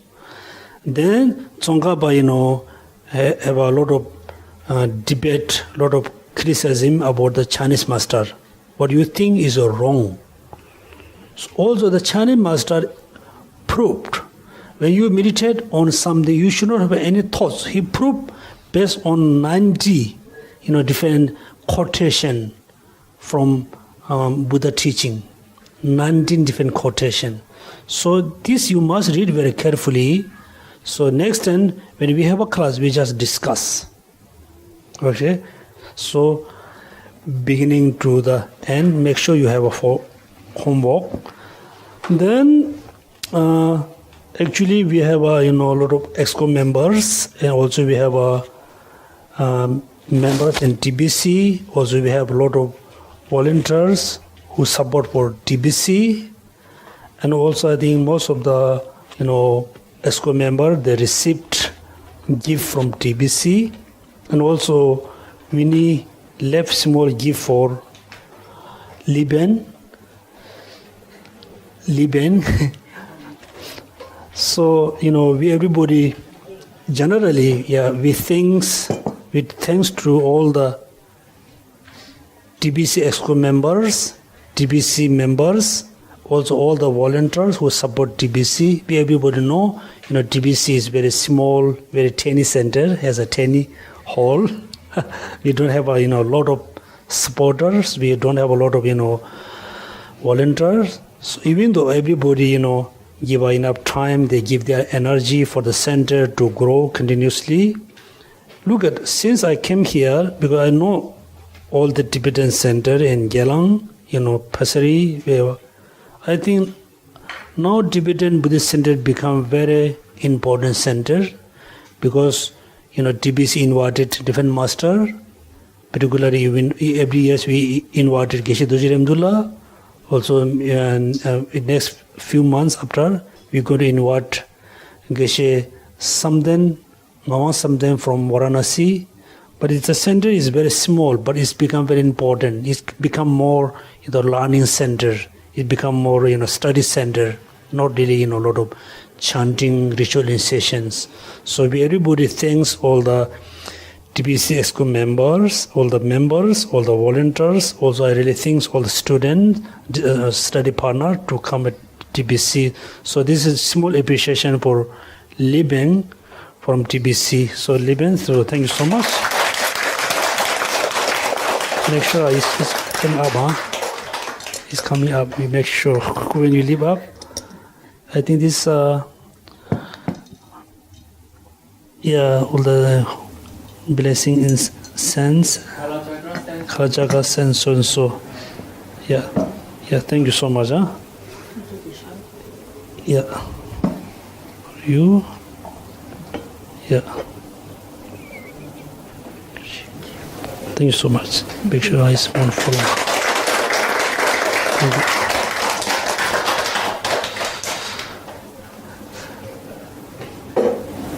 This, and then make sure when you come back with the homework.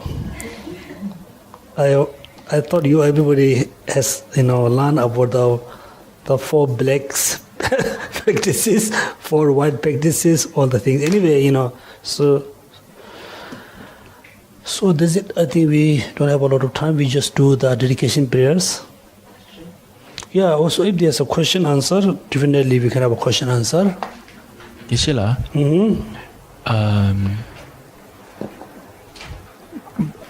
so can Bodhisattva be angry and be sad? If they are Bodhisattva, why are they angry and sad? Because that's pertaining to the previous question that we had. For example, so Avalokiteshvara has a 1,000 arms, 1,000 eyes in arms on the hands, and top of the Avalokiteshvara, do you remember what head?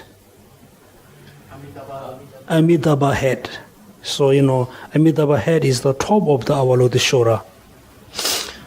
So when before Avalokiteshvara became a Buddha, so he was practicing bodhicitta. Then he always, have all sentient beings as much as he can every day. He give a teaching. He brought many sentient beings to nirvana. Next month he can say more sentient being, more sentient being, more sentient being. Then he thought, I don't think I can be Buddha after all sentient being. I must, become a Buddha before them. Also, he thought, I cannot practice bodhicitta. I cannot practice great compassion. He feels so upset. He almost, break the bodhicitta. Almost, break the vows. Then suddenly, Amida Buddha appeared in front of the Avalokiteshvara. Then he said, son, don't feel like that. Since today, I am your master, I am your guru. Definitely, Bodhisattva get angry. Special, among the you who are mom, you have an experience when you look after your children. You have a, pure compassion, pure love towards your kids. When the kids not listen to you, you get angry, right? You get angry. Even though in the deep down you have a pure compassion.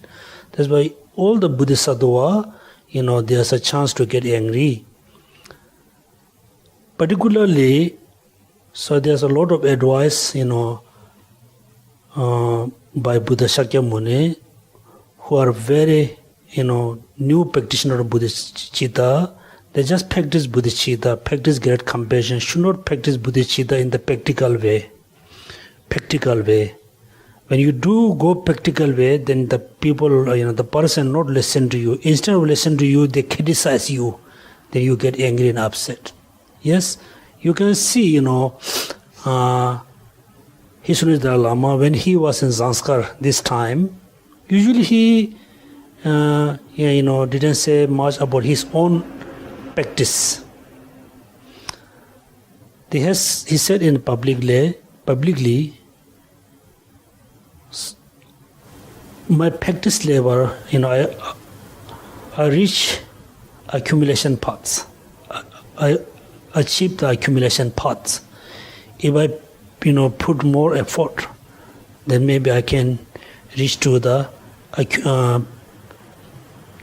preparation path. That's why you can see, sometimes when His Holiness talk about suffering being, helpless or sentient being, he always, has a tear, a cry. That time he feel, is moved by great compassion. At the same time, he feels some, upset. That's why when he traveled because in the previous he traveled from Delhi to Dharamsala by cars. On the way, someday he saw the shop who sell chicken, the chicken in the box. The whole day there with a little water. When he saw the chicken, he thought, I should release all this chicken, but he didn't have enough money to release. And he feel very upset that moment because of, pure compassion. For us, when we walk on the street, there's 100 or 1,000 chickens there. We don't have any sense of, sense of upset, nothing, because we don't have compassion. Yes, Buddha Sadhava definitely had a upset, definitely get angry.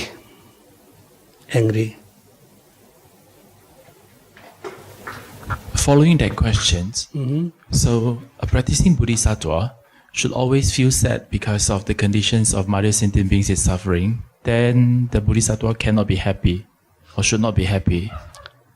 Yeah, actually, we must differentiate between unhappy and, dissatisfaction. Dissatisfaction, right?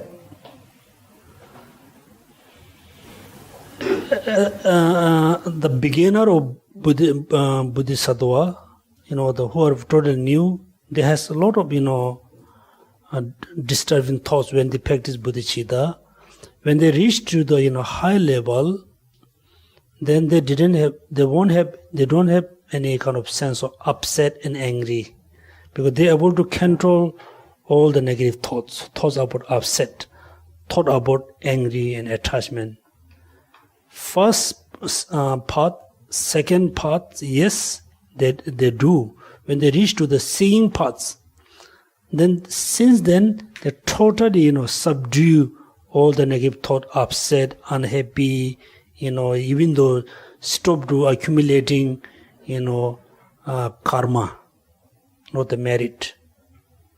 It depends on which level they are. If they are really high level, they don't have they kind of upset and angry, disappointment. In the low level, yes, they do.